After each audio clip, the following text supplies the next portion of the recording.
Hello students, आज हम लोग बात करेंगे गवर्नमेंट बजट के बारे में। बजट मतलब एक ऐसा स्टेटमेंट जो हमको बताता है कि लास्ट ईयर में गवर्नमेंट ने क्या परफॉर्मेंस दिया है और आने वाले साल में गवर्नमेंट के क्या प्रोग्राम्स या पॉलिसीज़ होती है ना। इसके कंपोनेंट क्या है वो हम समझ लेते हैं। तो बेसिकली इसके कंपोनेंट को हम दो अलग अलग कैटेगरी में बांट सकते हैं। एक होता है बजट रिसीट और दूसरा होता है बजट एक्सपेंडिचर। बहुत ईजी डेफिनेशन रखना। बजट रिसीट मतलब ऐसी रिसीट्स जिसमें सरकार के पास पैसा आ रहा होता है। इस पूरे चैप्टर को हम गवर्नमेंट के पॉइंट ऑफ व्यू से ही देखते हैं। और बजट एक्सपेंडिचर मतलब सरकार जब पैसा एक्सपेंड करती है, कहीं किसी चीज़ पर खर्च करती है, तो होता है बजट एक्सपेंडिचर। बजट रिसीट के दो टाइप होते हैं, रेवेन्यू रिसीट्स और कैपिटल रिसीट्स। रेवेन्यू रिसीट्स का मतलब होता है ऐसी रिसीट्स जिसमें सरकार के पास पैसा आ रहा होता है लेकिन बदले में कोई असेट या फिर कोई लाइबिलिटी पे कोई इम्पैक्ट नहीं पड़ रहा होता है। लेकिन कैपिटल रिसीट्स में ऐसा नहीं होता। कैपिटल रिसीट्स में सरकार के पास पैसा आएगा और इन रिस्पॉन्स सरकार की असेट या लाइबिलिटी पे कोई इम्पैक्ट पड़ रहा होगा। मतलब अगर पैसा आ रहा है तो या तो सरकार की कोई असेट कम हो रही होगी या फिर सरकार के ऊपर कोई लाइबिलिटी जनरेट हो रही होगी। सेम ऐसे ही बजट एक्सपेंडिचर के दो पार्ट हो जाते हैं, revenue expenditure and capital expenditure. Revenue expenditure means ऐसा एक्सपेंडिचर जिसमें सरकार की असेट या लाइबिलिटी पे कोई इम्पैक्ट नहीं पड़ता। लेकिन अगर हम कैपिटल एक्सपेंडिचर की बात करें तो सरकार का खर्चा हो रहा होता है और बदले में सरकार के पास या तो कोई असेट आ रही होती है या फिर सरकार की कोई लाइबिलिटी कम हो रही होती है। उसको बोलते हैं हम लोग कैपिटल एक्सपेंडिचर। इनको डिटेल में समझ लेते हैं। रेवेन्यू रिसीट के फिर दो टाइप होते हैं, टैक्स रिसीट्स और non tax receipts. Tax receipts मतलब टैक्स एक कंपलसरी पेमेंट होता है जो हमको सरकार को देना ही होता है, तो वो हो जाता है टैक्स रिसीट। और उसके अलावा सरकार का जितना भी रिसीट होता है, सरकार को जो भी पैसा मिलता है, वो होता है नॉन टैक्स रिसीट्स। फिर कैपिटल रिसीट्स की बात करें तो कैपिटल रिसीट्स में सबसे पहला एक एग्जांपल होता है बोरोइंग्स। सरकार किसी से पैसा उधार ले तो सरकार के पास पैसा आएगा और चूंकि कैपिटल रिसीट है इसका मतलब सरकार की कोई लाइबिलिटी जनरेट होगी। और इसी का दूसरा टाइप हो सकता है डिसइन्वेस्टमेंट। इसका मतलब है सरकार ने अपनी पुरानी कोई असेट को सेल किया हुआ है, तो नतीजा ये होता है कि सरकार की एक असेट कम हो रही होती है और उसको पैसे मिल रहे होते हैं, तो ये होती है कैपिटल रिसीट।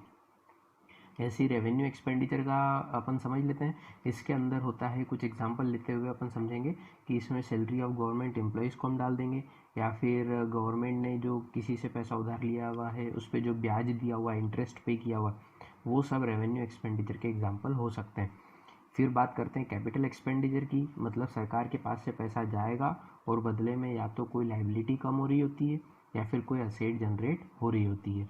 इसके भी दो एग्जांपल हो सकते हैं, इन्वेस्टमेंट मतलब सरकार ने कहीं पैसा इन्वेस्ट किया हुआ है, या फिर रीपेमेंट ऑफ लोन, सरकार ने पहले कोई लोन लिया था उसका रीपेमेंट कर दिया, तो ये कैपिटल एक्सपेंडिचर के टाइप हो जाते हैं। ये आपका पूरा बजट एक छोटी सी स्क्रीन में कवर हो जाता है।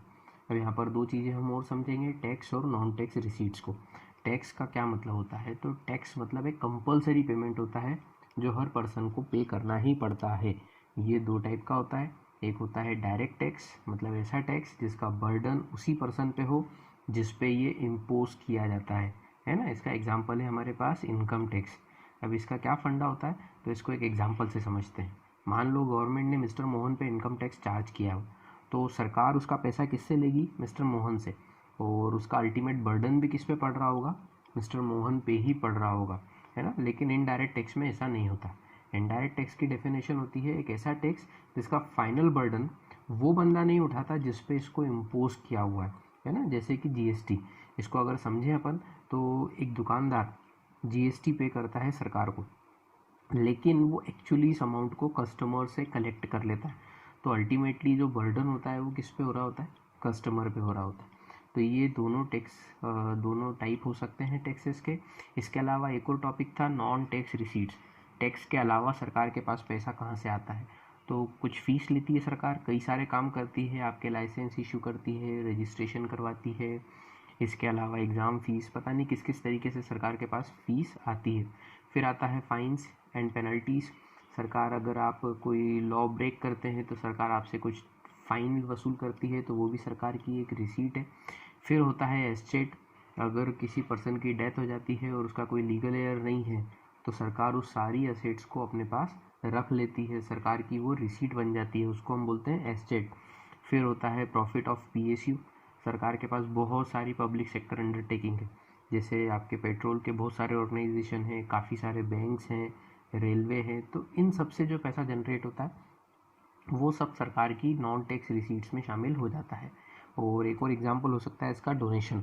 सरकार को अगर कहीं से डोनेशन मिलता है तो वो सारा की सारा डोनेशन जो होता है सरकार की नॉन टैक्स रिसीट में शामिल हो जाता है। ओके, यहाँ पर बजट का पूरा चैप्टर कवर हो जाता है।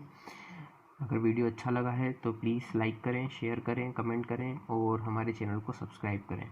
Thank you.